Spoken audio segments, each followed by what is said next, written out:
Hola, ¿cómo están? Bueno, espero que muy bien. En esta oportunidad vamos a hablar de las inervaciones anómalas.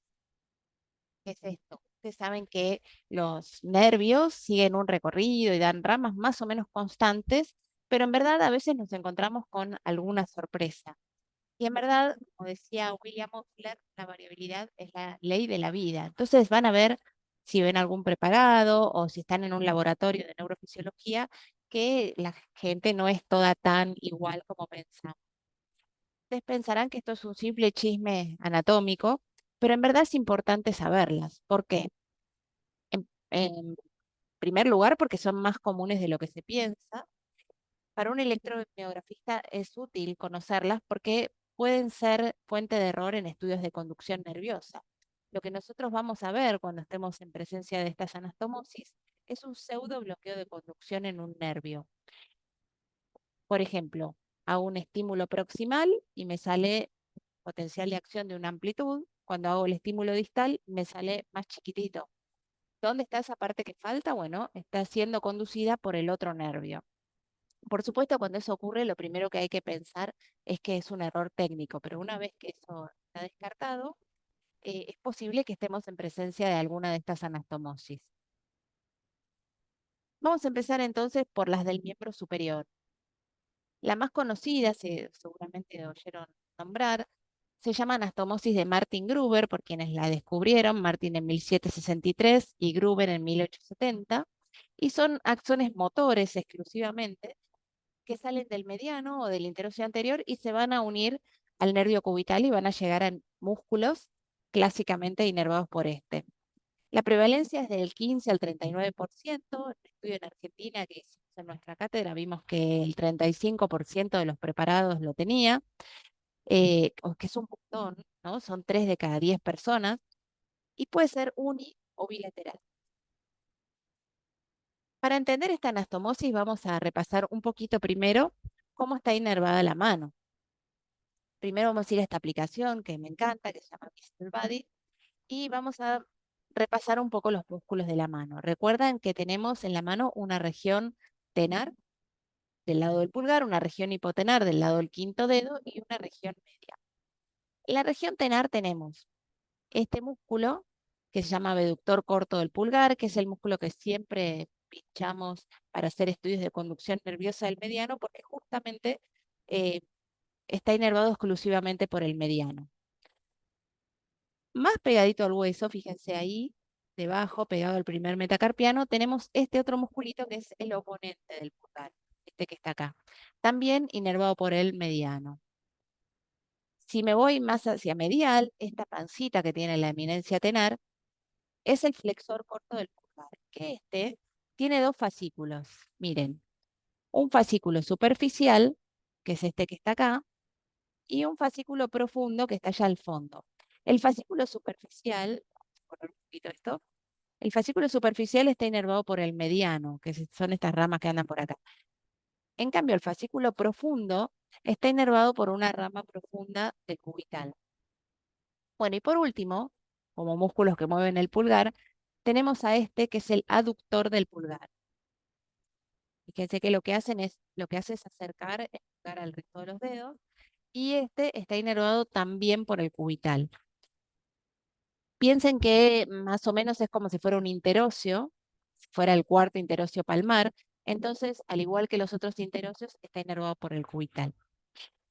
Por último, nos quedan estos dos que se llaman lumbricales, los dos primeros lumbricales. Lumbricales son músculos muy finitos, con forma y tamaño de una lombriz, acá están representados un poco gordos, y que están pegados al tendón del flexor superficial de los dedos, los que están acá. Están en el borde radial de ese tendón y ayudan justamente a flexionar los dedos. Para pincharlos justamente hay que buscar el tendón. Bueno, los dos primeros están inervados por el mediano. Todo el resto de la mano, toda la eminencia hipotenar con estos músculos, cutáneo palmar, vamos a sacarlo para que se vean bien los demás. Abductor del quinto dedo, es más o menos como la eminencia tenar, ¿sí? Abductor del quinto dedo, flexor corto del quinto dedo, debajo del abductor tenemos un oponente también del quinto dedo, También los músculos interóseos, los interóseos palmares, que son tres, que están acá abajo, ¿sí? Interóseos palmares, e interóseos dorsales, de vuelta, pero no me deja, ahí está. Interóseos dorsales, ¿sí? Que tenemos cuatro. Todos esos son del cubital. Entonces, en resumen, el mediano tiene normalmente el abductor del pulgar, el oponente del pulgar, el fascículo superficial del flexor corto y los dos primeros verticales.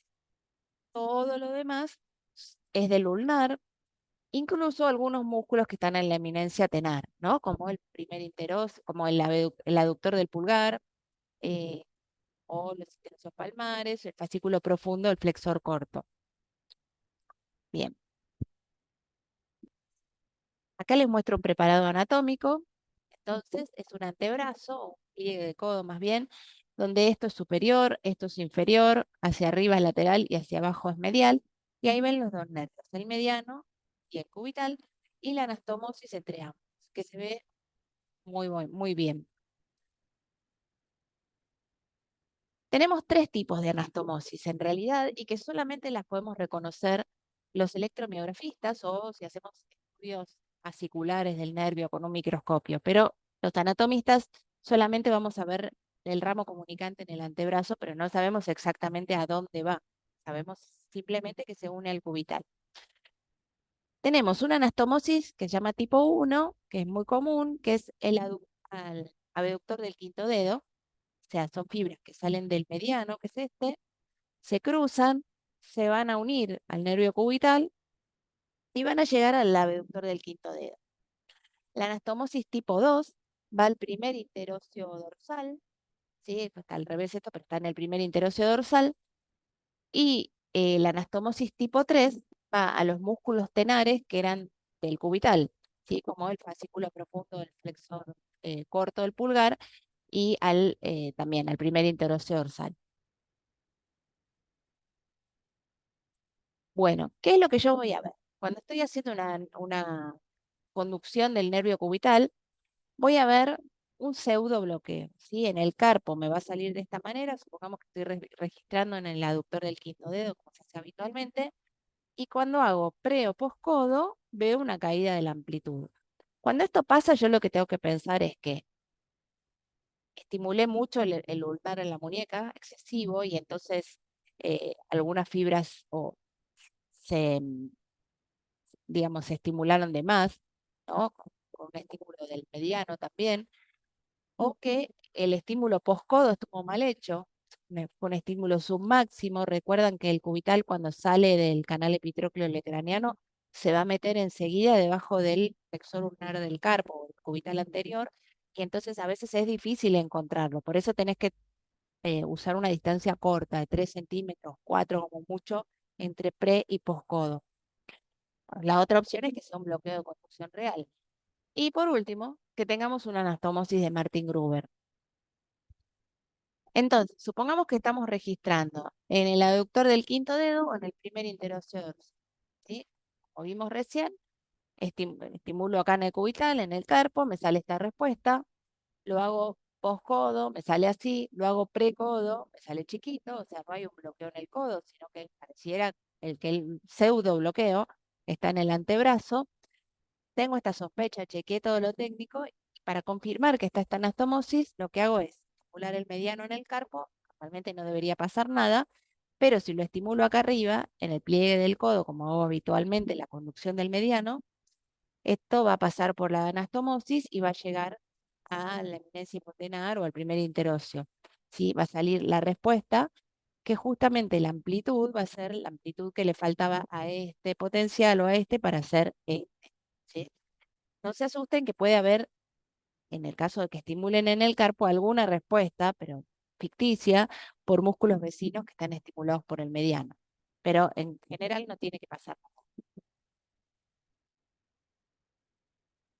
Bueno, otra situación. Supongamos que tenemos un túnel carpiano, ¿sí? Entonces yo hago un estímulo del mediano en el carpo, me sale chiquito, hago un estímulo del mediano en la fosa antecubital, me sale más grande, parece también un bloqueo, ¿sí? O sea, es mayor con el estímulo proximal. Bueno, ¿qué pasó acá? Parece un bloqueo entre esto y esto, o sea, ahí en el antebrazo.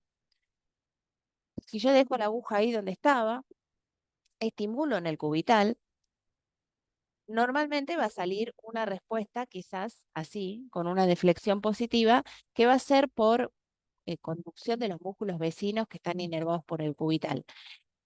Pero cuando hago un estímulo proximal, esa respuesta va a caer. Eso me habla que quizás tenga esta anastomosis de Martin Gruber. Otra situación, que esto es mucho más frecuente cuando hay túnel carpiano, es que yo estimulo el mediano en el carpo.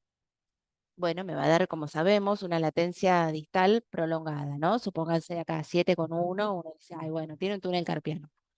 Cuando le hago la latencia proximal, perdón, acá tenía que ir una P, em, me va a dar muy parecida a la distal, 7,6. De hecho, si yo calculo la velocidad de conducción de esto, me va a dar altísima, incluso con una deflexión positiva inicial, o sea, no es exactamente igual este a este. Bueno, eso, que está artificialmente elevado, habla de que estamos en presencia de esta anastomosis de partículas. Las fibras del carpo están más lentas, la anastomosis conduce más rápido y por eso estoy viendo esta situación. Bueno, otras anastomosis que existen entre el ulnar y el mediano eh, están en la palma y son bastante más frecuentes aún, 77%, pero pueden ir del mediano al cubital o del cubital al mediano, ¿sí? Hay distintos tipos de anastomosis de Rich-Caniot y entonces podemos encontrarnos ante una mano que esté toda entera inervada por el cubital o ante un flexor corto del dedo gordo que esté todo inervado por el cubital, fascículo superficial y fascículo profundo. También es una anastomosis predominantemente motora, igual que la de Martin Gruber. O sea, ustedes clínicamente van a ver quizás lo mismo, ¿no? El mismo territorio de déficit sensitivo, pero en los estudios de conducción nerviosa se van a encontrar con estas sorpresas. Son mucho más comunes las anastomosis motoras, pero también hay anastomosis sensitivas. En realidad estas, ustedes los van a notar más clínicamente quizás. Esta, por ejemplo, entre la rama dorsal del radial, que va a inervar este pequeño pedacito de piel en el dorso de la mano, y el nervio ulnar, que inerva mucho más territorio. Bueno, a veces hay anastomosis entre ambos, y entonces, en caso de que se lesionen uno o el otro, el territorio de pérdida sensitiva quizás no va a ser exactamente como lo esperaba, y puede ser que tenga esta anastomosis. Otra anastomosis común es la anastomosis de Berrettini. Ustedes saben que el cuarto dedo está inervado lateral digital, más lateral corresponde al mediano y la otra corresponde al ulnar, pero sin embargo puede haber comunicaciones entre ambas y entonces este dedo al final no es tan mitad y mitad como uno esperaría. Bien, pasamos a las del miembro inferior. La variante que tenemos que conocer acá se llama peroneo accesorio y fue descrita en el siglo XIX por Bryce, y son también axones motores que salen del peroneo superficial y que terminan en el extensor corto de los dedos, que algunas personas siguen llamando medio. La prevalencia es de 19 a 38%, pero es autosómico dominante y entonces es bastante constante, bastante más alta creo que es esta prevalencia de lo que dicen aquí. De hecho, en familiares llega al 75% y puede estar de un lado solo o del otro. Bueno, y nos vamos a repasar nuevamente cómo está inervado el extensor corto de los dedos. Bueno, vamos a dar vuelta a este muchacho y nos vamos para abajo al pie. Bueno, empezamos por acá. Tenemos este nervio, ¿se acuerdan? Que es el que se llamaba ciático popliteo externo, ¿sí? Que ahora se llama peroneo común. Peroneo común tiene este pedacito cortito. Nosotros solemos estimularlo a la altura del tendón del bíceps femoral y luego a la altura de la cabeza del peroné. Y después se va a ir a meter en el compartimiento anterior de la pierna, llamándose peroneo profundo, ¿sí? Que es esto que ustedes ven acá. Ah, perdón, peroneo superficial, es la rama superficial, y peroneo profundo, vamos a esconder un poquito el tibial anterior, es este que está ahí al fondo, ¿sí? Bien pegadito en el compartimiento anterior. Entonces, peroneo profundo, peroneo superficial va a inervar a los peroneos y después va a salir como una rama exclusivamente cutánea y va a terminar en el dorso del pie. El peroneo profundo va a seguir su camino pegado a la tibia y acá es donde nosotros nos vamos a encontrar para hacer el estímulo eh, distal entre el tendón del tibial anterior y este otro que es el extensor propio del extensor largo del dedo gordo. Y ahí lo encontramos entre esos dos tendones. Entonces, estímulo proximal en el peroné, a la altura de la cabeza del bíceps, estímulo distal acá. Y este, cutáneo o peroneo superficial, simplemente ramas sensitivas a este nivel. Bueno, acá estamos viendo el musculito extensor corto de los dedos. Sí, músculo pedio, perdón, el músculo pedio, acá. O extensor corto de los dedos. Está inervado normalmente por el peroneo profundo. En esta variante anatómica lo que vamos a encontrar es una rama del peroneo superficial motora que va a inervar este. ¿Y de dónde va a aparecer esta rama motora? Va a venir por detrás como si fuera el sural. ¿Vieron? Acá está el maleolo externo, este es el nervio sural, ¿sí? Ahí está, safeno externo. Bueno, va a salir y va a aparecer por este lado.